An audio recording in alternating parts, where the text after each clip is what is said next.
I usually define microservices in contrast to a monolith. So all computer programs, all apps, you have an input, it goes away, you have this black box that does something with that input to give you an output.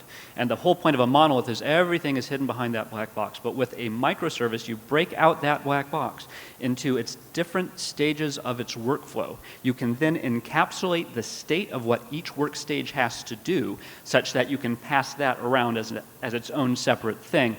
And what this allows you to do is exactly open up the world to be able to rip out a work stage, replace it with a completely brand new one without changing any of the rest of that pipeline. So it's a really good way of breaking down the workflow, and it's a really good way of making sure that everything is correctly encapsulated such that you do not accidentally destroy something else. And being able to break your workflow out into those individual stages, where each stage is appropriately encapsulated for what you want that particular stage to do. So every stage has an input, has an output, passes that off to the next stage, input, output, and so on down the chain. So you get this sort of chain microservices together in order to get you your final answer that you actually wanted in the first place. So that's the first thing, is you have to understand the problem space well enough that you can break it into its individual components. To continue with the discussion on state, you have to know, ideally, everything is sufficiently discrete that you don't have to pass in any state data across. If you're lucky, if you're unlucky, it comes down to your specific use case. Maybe you have to shoehorn something in to accommodate for that.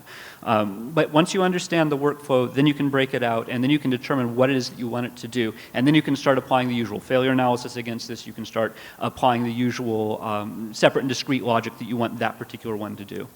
We are on the opposite side of moving people from a monolithic environment over to our microservices, mostly because we believe that just like Nathan said, in a monolithic environment, a process does everything, and figuring out a point of failure sometimes is really, really hard. And if the whole system fails, digging through various pieces to see which one actually failed is a process. Whereas if you can catch, just like you said, input and output and see where the process is going and figure out the one piece that is failing is the part that you want to do. And what were the business drivers for moving to microservices with a DRM service? Well, I guess with the DRM service, you're looking at somebody who is a specialist in the field.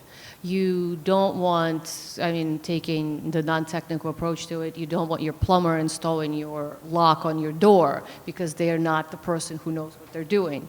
And in a microservices environment, the idea is to find, in any microservice, be it DRM or anything else, the idea is to find the person who knows exactly what they're doing, and just because they can do 12 other things, you don't really want them doing your security as well.